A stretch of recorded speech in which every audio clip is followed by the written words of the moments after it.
Alright, we're back, boys. We're back.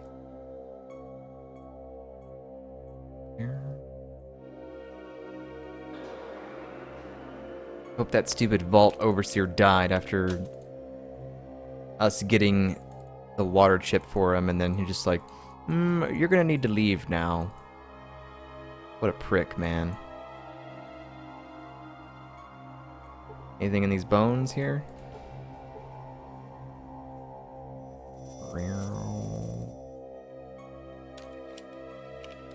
Hopefully they have a Gek, but I have a feeling they're not going to have the Gek here.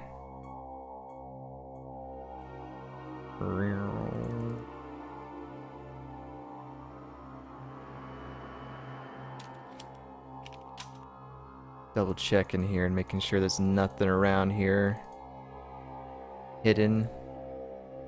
Doesn't look like it. All right, can we open the door?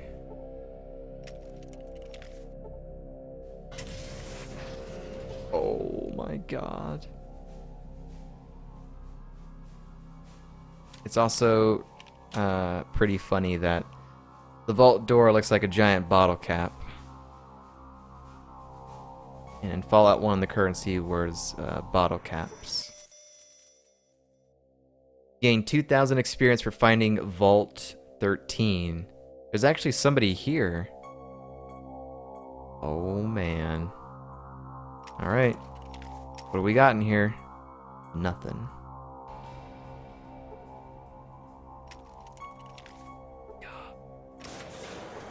Whoa!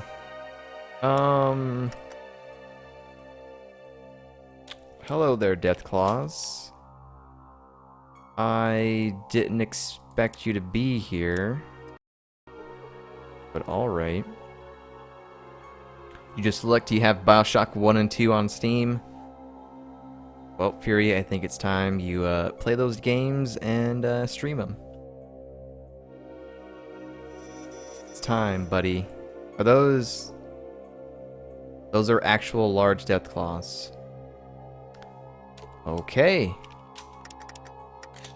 Well, hopefully I can kill this thing and it doesn't destroy my face. Death to the Deathclaw. Ruthar. Wait a minute. Hold up a second. Are you the talking Deathclaws? Wow. Okay. I'm so glad I reloaded because these were the Deathclaws that we saw. Where did we see these at? We saw them at Weston's ranch. They were killing his Brahmin, but they were talking. So I'm glad I didn't open fire first. That would have been bad. Do not fear me, human. I do not intend to harm you. I am Gruthar, leader of this Deathclaw pack. Why have you come here? To kick your butt. How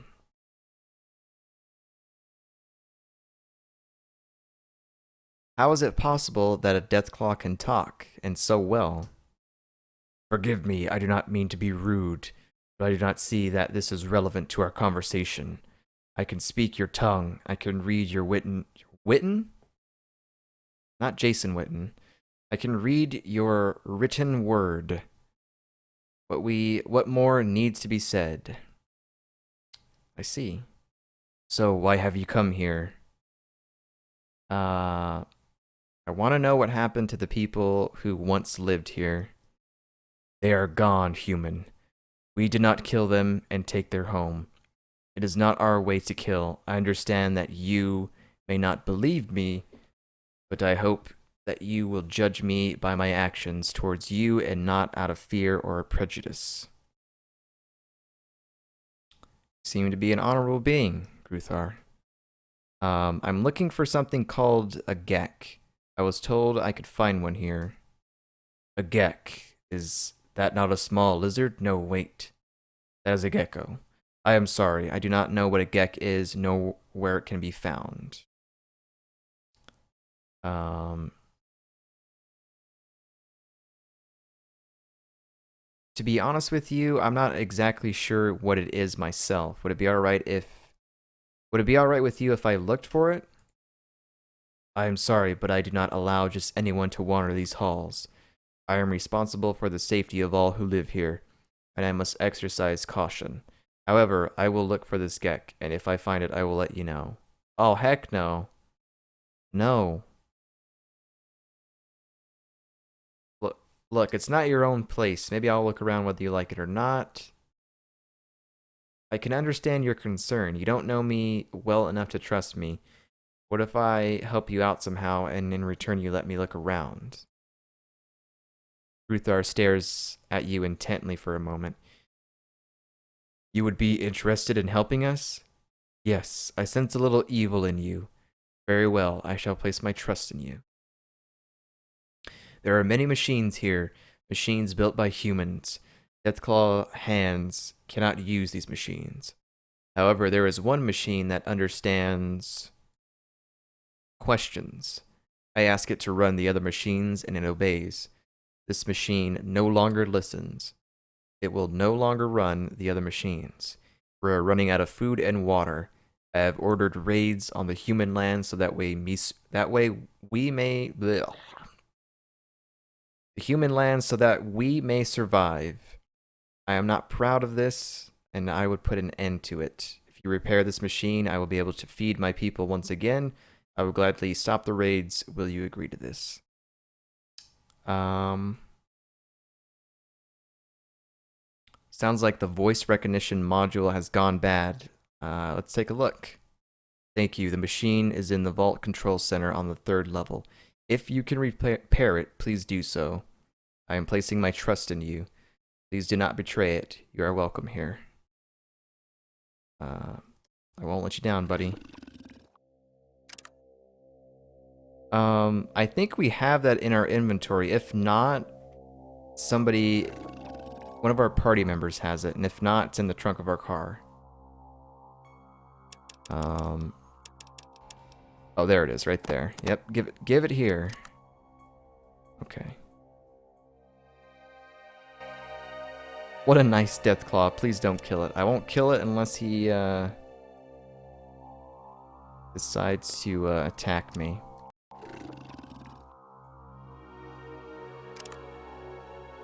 Okay, so we might need to do that. So we're able to walk in here freely. Thank you.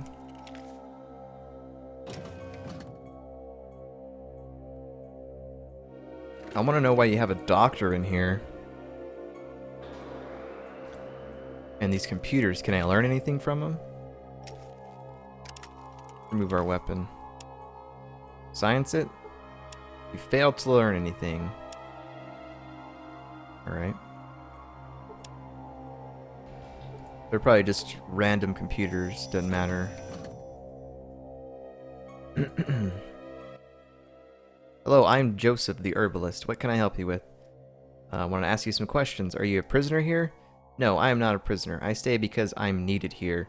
I've learned to accept the fact that some of my patients are deathclaws. I see. Can you leave here if you want? Yes, I can, and often do. I have to collect my herbs from time to time, and I've never been stopped.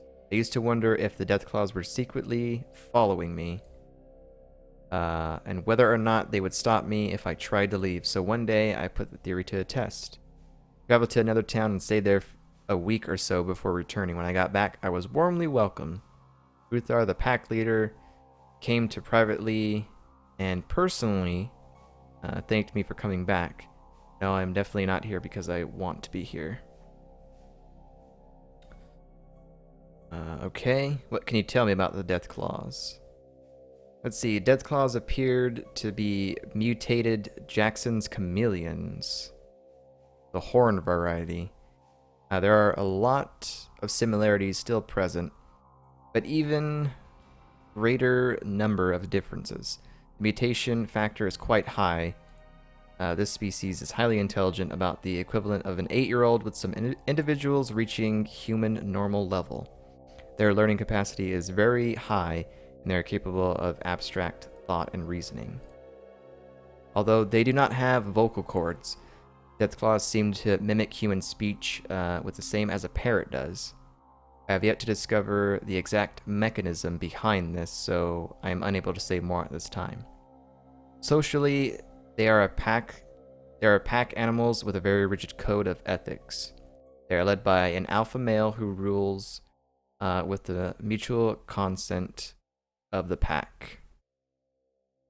They appear to be extremely loyal to the pack as a whole, treating it as a family unit rather than having individual families as humans do. This guy gives you a lot of info. Holy crap. Their sense of right and wrong is very well defined.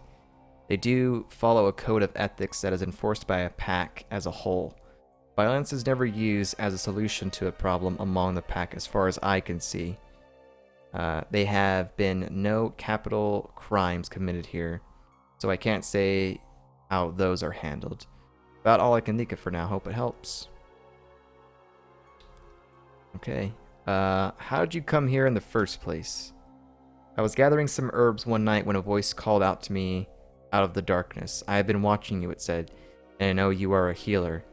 Are you dedicated to your art enough to heal someone foreign to you?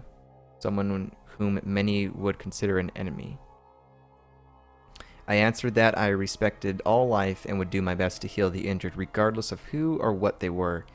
I thought it was some thief or raider who had gotten himself hurt and needed a doctor.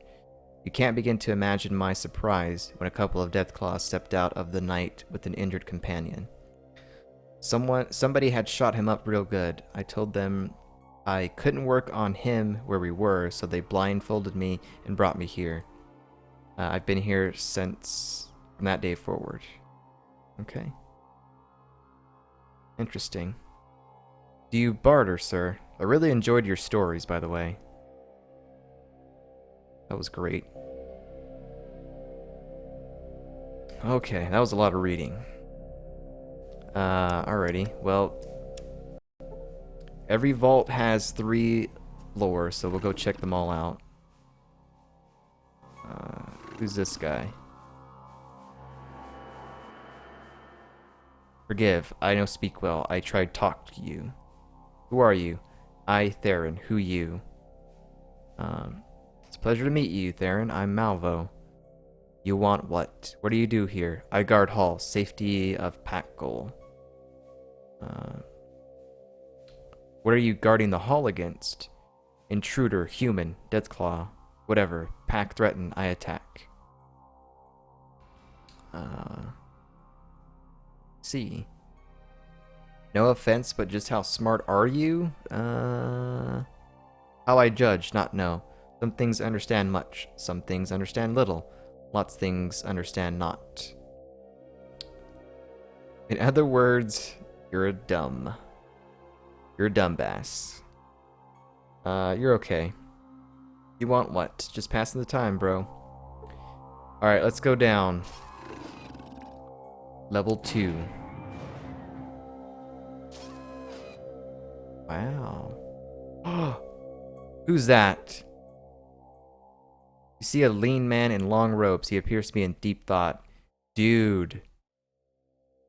You must be like the last of the Children of the Cathedral cult from Fallout 1.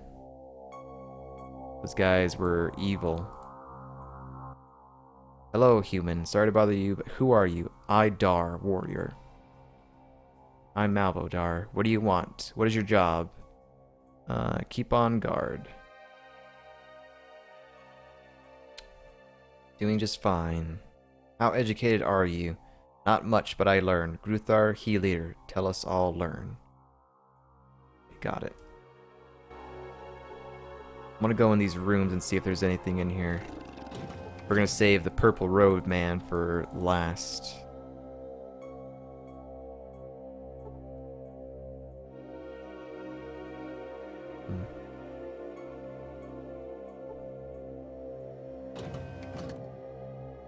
I will say this is this is really exciting.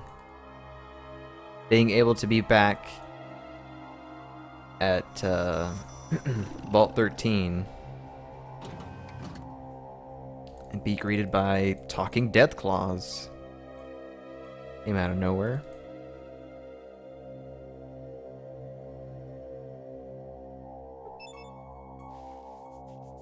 And also depending on how how invested I get into this game today, may go a little bit longer. I don't know. We'll see. Feels nice to be doing some main story stuff though for a while. Okay, those rooms are clear. Let's save it. Let's check these rooms, see if there's anything we can loot. There's actually people in those last two rooms, so we'll check those out. Check your corners, make sure there isn't any loot. Toilets, sink. Okay. Dave, thanks for the host, man. How's it going? I do have a question to ask you as well. Maybe something you can help me out with quickly.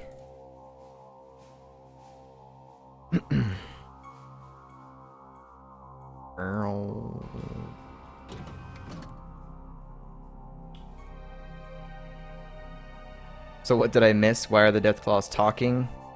Well, we got a lot of information from that doctor on the first floor. Basically what he said was they're sort of like, I think he said they were like mutated or something. So they kind of have, some of them have the ability to talk and others are not very intelligent, but they can still talk. So I think they were like, I don't know, sound like mutants or something. Sounds like mutants.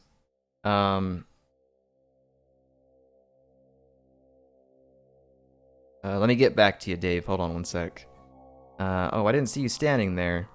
That's okay. We all space out at times. Say, you look rather down. May I ask why? I was born 2 months premature. When I was 1, I was dropped on the porch. When I was 2, I had pneumonia. When I was 3, I got the chicken pox. When I was 4, I fell down the stairs and broke 6 ribs. When I was 5, my uncle was decapitated by a watermelon. When I was 6, my parents hit me in the head with a shovel. When I was 7, I lost my right index finger to my pet rat. Jeez, dude, you had a horrible life then. And it goes on and on. It goes on and on. When I was 8, my dog, Spike, got hit by a tractor. When I was 9, my mother lost her arm to a rabid Brahmin. When I was 10, my sister was torn to bits by a pack of dogs. When I was 11, my grandfather was killed. My grandfather killed himself because I was ugly. When I was 12, my grandmother killed herself because I was ugly. When I was 13, my father poked out his eyes with a pitchfork. Oh my god, how long does this go? When I was 14, my brother lost his hand to a wallaby. When I was 15, my aunt choked to death on a chicken bone. When I was 16, I lost my cousin to a badger. When I was 17, I cut off my big toe with a hoe. When I was 18, my father lost his right leg due to the same tractor that killed my dog. When I was 19, wow, I'm sure glad that I'm not you. I get the picture, what's currently bothering you.